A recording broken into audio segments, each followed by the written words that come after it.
این نفرانی که در بر شما بودند و با شما برای احیای تلویزیون ملی جان کندند امروز در کجا اند و چی حال دارند؟ گویم نگویم همین نامزدیش رو به دپوتاتی پیشنهاد کردم بود. الهام محکموف چی شد؟ الهام محکموف به خانه و در خانه برادر، در خانه مادر، اینجور مثلا 2 به 4 گاه 2-3 نفر من، طالب، صدرالدین، الهام خواب می رفتیم و چون خانه معطر از اون طرف راه بود برای ما خوراک می آورد پیوسته. درود بر شما تماشابینان عزیز. مهمان امروزه ما در برنامه هم قلم و هم علم عبدالقادر عبدالقهار هستند. عبدالقادر عبدالقهار برای بسیار از خوانندگان و استفاده برندگان شبکه‌های اجتماعی فقط همچون رهبر زردشتیان تاجیکستان اعتراف می شود و تمام سنگ بدبینی و تهمت و دشنام فقط به خاطر این عنوانش، این وظیفهش به سوی وی حواله می شود. ولی کم کسی می داند که عبدالقادر عبدالقهار در سالهای پیش تقریبا 25-30 سال پیش یکی از بهترین روزنامه‌نگاران تلویزیونی تاجیکستان بود.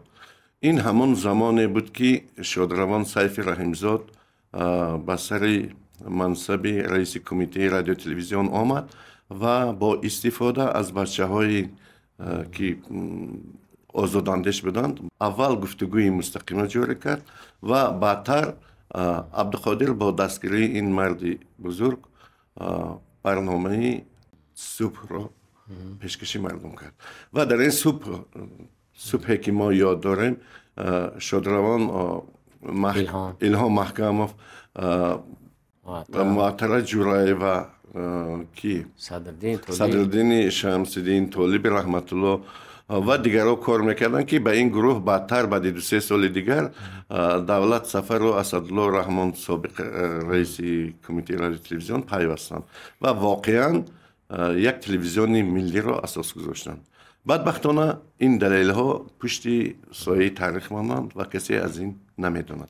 سوال اول این است که عبدالقادر، این نفرانی که در بر شما بودند و با شما برای احیای تلویزیون ملی جان کندند امروز در کجا اند و چی حال دارند؟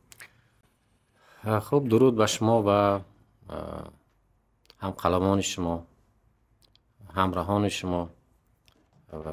خورشید عزیز، شخصا به شما و به اهل ایجاد شما برای کامیابی و یک جهان تشکر برای دعوت، برای مهر، برای مهربانی.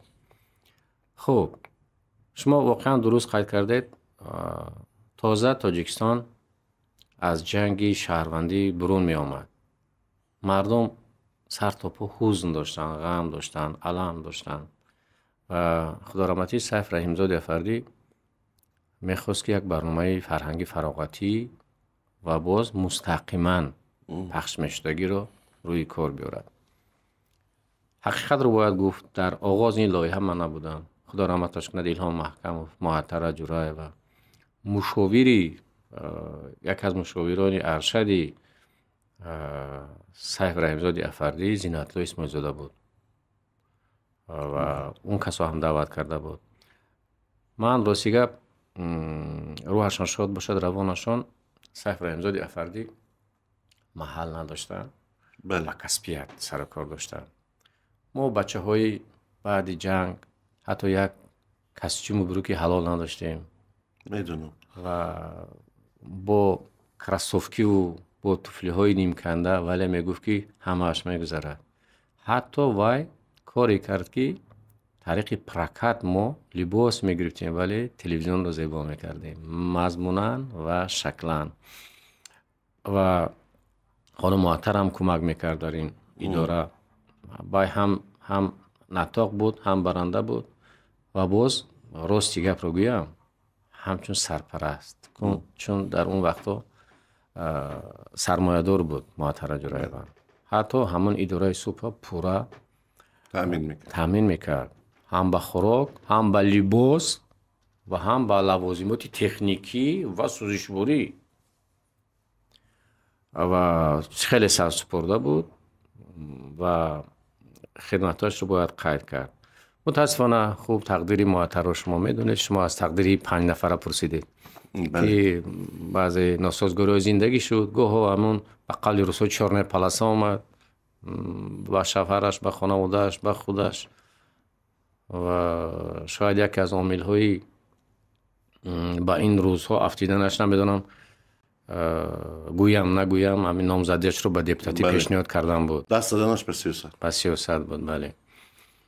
شاید آماده نبود به این کار. شاید در همون زمان مثلا نتونستن فهمیده و رو رقیبانش جدی تر بودن. ولی به هر صورت این زمان خیلی شما میدونید که یک مدت تجارت به قرض نمی شود.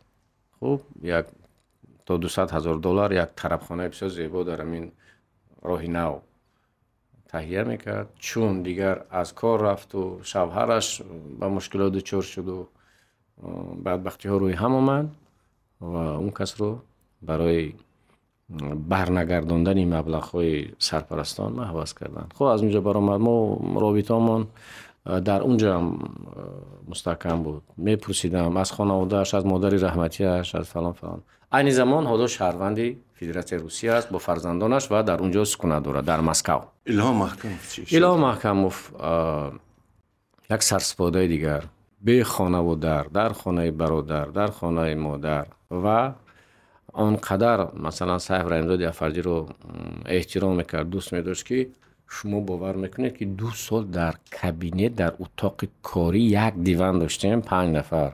خب میرفتیم در زمین، در همین زمین همون مثلا 2-3 نفره با حد مثلا محیط ایجادی آزاد بود که نمیخواستیم رفتن و در همین یک خانه که یک اتاق مثلا بگذار مثلا 2x4 گاه 2-3 نفر من، طالب، صدرالدین، الهام خواب می رفتیم و چون خانه معطر از اون طرف راه بود برای ما خوراک می آورد پیوسته و ایشکمون رو سیر می کرد. همه برای اینکه صبح باز با روحی بالیده رو بروی بیننده باشیم. واقعا در یک مدتی کوتاه خود طالب رحمت‌الله فهم که خانهش در نگاری بود. اون هم ما که راه دور بودیم و خانه نداشتیم، اجاره نشین بودیم، اینو کمک میکردن. به هر صورت در یک مدتی کوتاه افردی توانست یک هیئتی 5 نفره و بعدا این تا به هیئت ایجادی تا 50 نفر وای شد و گویم یکی از برنامه‌های واقعا هم بعد استقلالی زنده و فرهنگی فراغتی اطلاعاتی باری اول این کار صورت گرفت.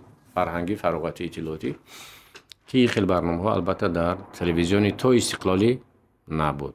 به هر صورت حالا دعا میکنیم در حق روح ارواح الهام. بسیار یک نازنین پسر بودن ولی 3 نفر. خوب طالب جان میدونه که در ماکینه سوریت راجی فیلم است. خب من میدونید در کجای صدرالدین دیرکتوری سفینه هست و این 5 نفر به هر طرف پراکنده شد. واقعا عبدالقادر این وقتی که در تلویزیون ساختن یک تلویزیون ملی آغاز شد، همین گونه در نشریه ها هم چندین نفره با اندیشه های ملی برآمدند. از جمله فخرالدین خلبک، سیف میزرو که از اینا کلانتر و راهنما بود، نورالی دولت با رهبری دولت نظری مثلا و ما اول اون وقت ریشه همه موفقیت های از روزنامه جوانان تاجیکستان میدیدیم و در اونجا مثلا برای هر یکی ما صحیفه جدا میکردن، حق قلم میدادن و غیر از این. به خاطر آنکه معاش نمیرسید من در شعبه موسیقی رادیوی تاجیکستان کار میکردم اون سال و از یادم نمیرود که ما برای 2 دانه خلب که بیگه لذت دلاورزاد و رحمتی سفرالدین ناظم و این که صدرالدین شمس‌الدین می آوردن به خاطر همین 2 دانه خلب ما در اونجا هم کار میکردم. این روزها بودن گذشتند و امروز بدبختانه یا شاید رسمی روزگار چین است، اونهایی که عموما رنج و عذاب این چیزهای ندیدن امروز بالانشین و گویی و تمام خدمت آنها کردن. این رسمی عادت، چیزی عادتی است. بعد این عبدالقادر عزیز شما رفتید با برنامه همدان و جام جم. بله بله این برنامه چگونه بودند؟